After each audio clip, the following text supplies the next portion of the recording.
Livraria Espírita Culto no Lar. Alegria. Alegria como experiência de religiosidade é um valor que não tem preço. Essa sensação da alma, mais do que qualquer outra coisa, contagia e abranda o coração dos homens. A maioria das pessoas tem uma visão distorcida da alegria, pois a confunde com festas frívolas e divertimentos que provocam sensações intensas, risos exagerados, enfim, satisfações puramente emocionais. Aliás, não há nada de errado em ser jovial, bem-humorado, festivo e risonho. Sentir as emoções terrenas inclui-se entre as prerrogativas que o Criador destinou às suas criaturas. Vivenciar a normalidade das sensações humanas é um processo natural estabelecido pela mente celestial.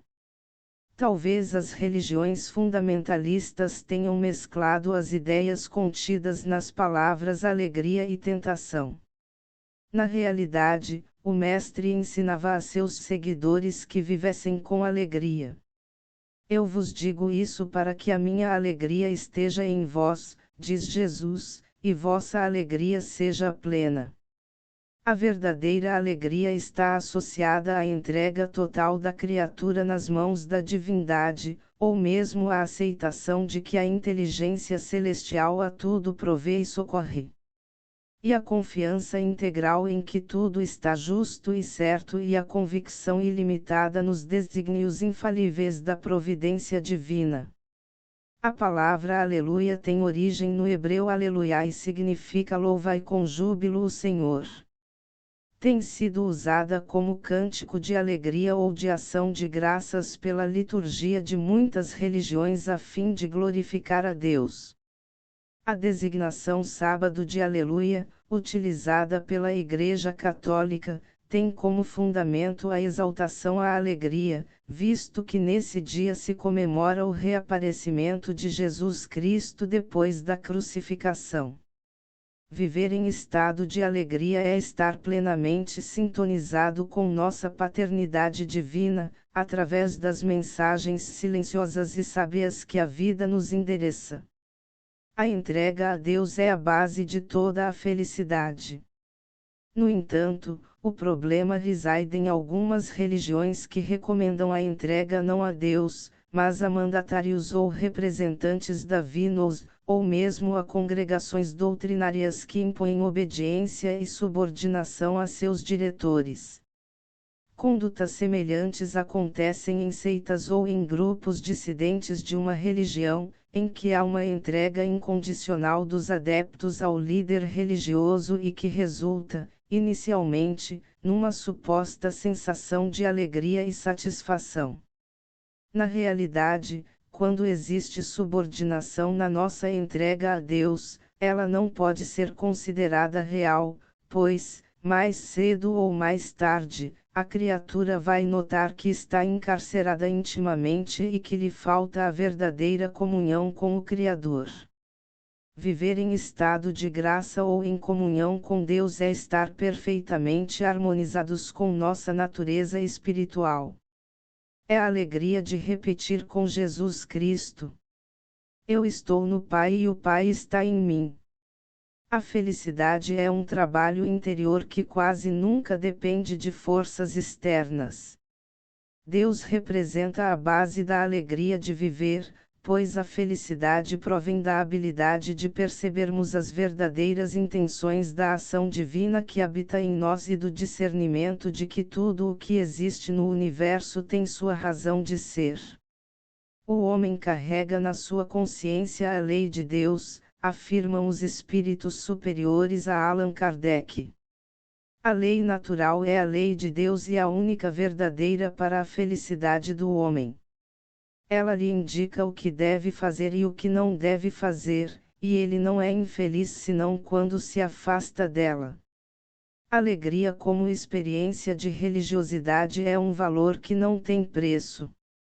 Essa sensação da alma, mais do que qualquer outra coisa, contagia e abranda o coração dos homens. Ninguém fica feliz por decreto, sente imensa satisfação apenas quem está iluminado pela chama celeste. Rejubila-se realmente aquele que se identificou com a divindade e descobriu que a lei natural é a lei de Deus e a única verdadeira para a felicidade do homem. A alegria espontânea realça a beleza e a naturalidade dos comportamentos humanos. Cultivar o reino espiritual em nós facilita-nos a aprendizagem de que a alegria real não é determinada por fatos ou forças externas, mas se encontra no silêncio da própria alma, onde a inspiração divina vibra incessantemente.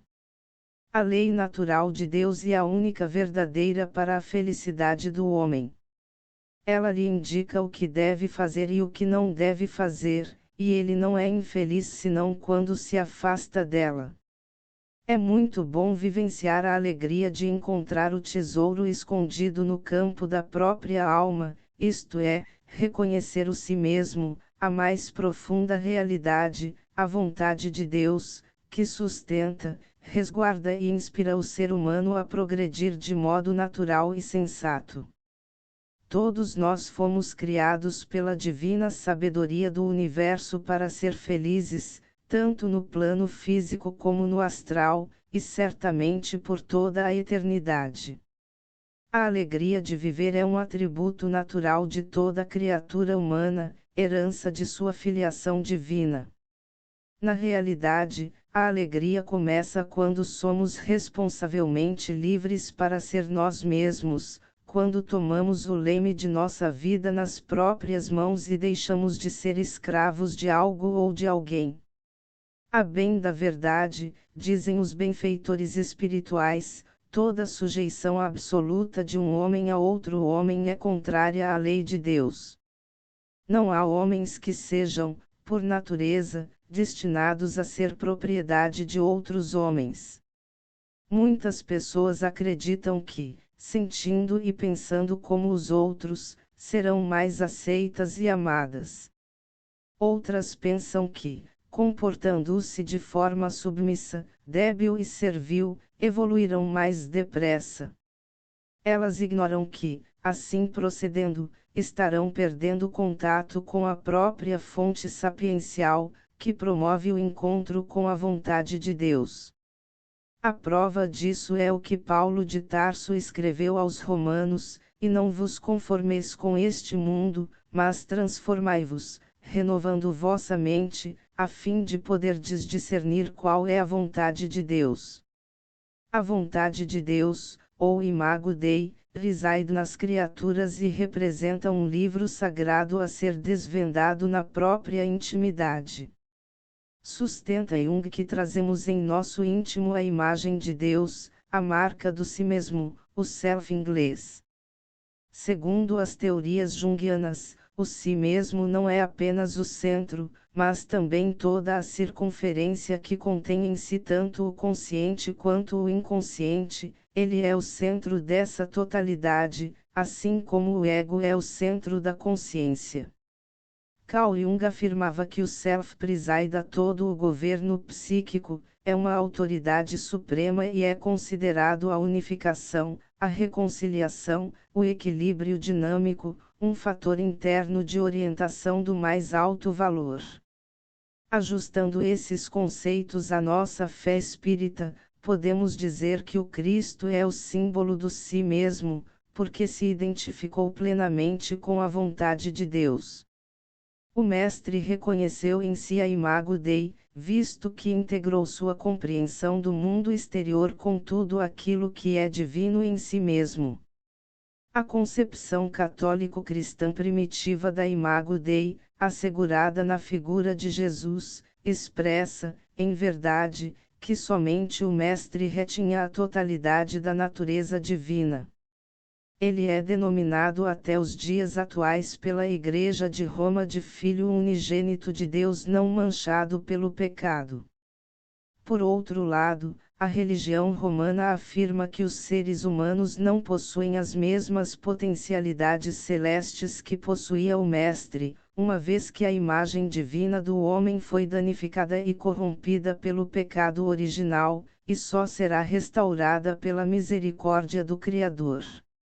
Entretanto, os guias da humanidade afirmaram a Allan Kardec que os denominados anjos, arcanjos e serafinos não formam uma categoria especial de natureza diferente da dos outros espíritos, e que todos nós passamos igualmente por estágios na escala evolutiva, sem nenhuma distinção, prerrogativa ou exclusividade. Não podemos conferir a um indivíduo uma criação superior ou especial em relação aos demais. Jesus de Nazaré não é filho privilegiado de Deus, mas um ser que desenvolveu suas potencialidades em altíssimo grau, incluindo-se entre os espíritos que aceitaram suas missões sem murmurar e chegaram mais depressa. Superou a condição humana por sua elevada evolução espiritual. É um modelo real que todos nós poderemos atingir, se seguirmos seus passos e exemplos existenciais.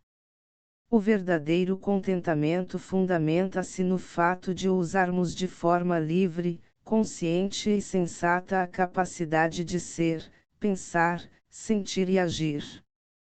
A alegria de viver está baseada na certeza que experimentamos quando reconhecemos que palpita em nós uma tarefa suprema, o self ou si mesmo, que é a de manter todo o nosso sistema psíquico unido e reedificado toda vez que ele correr perigo de se fragmentar ou desequilibrar. Uma vez que está impressa em nós a imago Dei, estamos em contato com essa totalidade ou poder superior e, portanto, sua presença atrai o ponteiro da bússola interior, que nos indica o porto seguro da vida providencial. Quando seguramos as rédeas da própria existência, assenhoreando-nos dela, vivemos tranquilos e felizes e não mais necessitamos impor, comandar e controlar os outros, nem utilizar compulsoriamente a aprovação e os aplausos alheios para decidir ou agir, porquanto estamos firmados em nosso mais profundo senso de identidade com a consciência sagrada. Não é egoísmo abrigar na alma uma sensação de aceitação genuína e profunda de nós mesmos, nutrindo uma autêntica autoestima e uma alegria que resultam num sentimento íntimo de vivacidade e contentamento. Essas ideias podem de início nos incomodar ou surpreender, já que podemos associá-las à vaidade ou ao orgulho. Por sinal, escreveu o apóstolo Mateus, o reino dos céus é semelhante a um tesouro escondido no campo, um homem o acha e torna a esconder e, na sua alegria, vai, vende tudo o que possui e compra aquele campo. É muito bom vivenciar a alegria de encontrar o tesouro escondido no campo da própria alma, isto é, reconhecer o si mesmo, a mais profunda realidade, a vontade de Deus, que sustenta, resguarda e inspira o ser humano a progredir de modo natural e sensato. Há muitas formas de escravidão. Não devemos nos escravizar a nada nem a nenhuma pessoa, pois o grau de alegria é proporcional ao grau de liberdade que possuímos. Dentro de nós existe um universo ilimitado que infelizmente reduzimos ao mundo insignificante de nossos interesses mesquinhos. Quando nos identificarmos com o Criador, a alegria passará a ser presença marcante em toda e qualquer de nossas atitudes.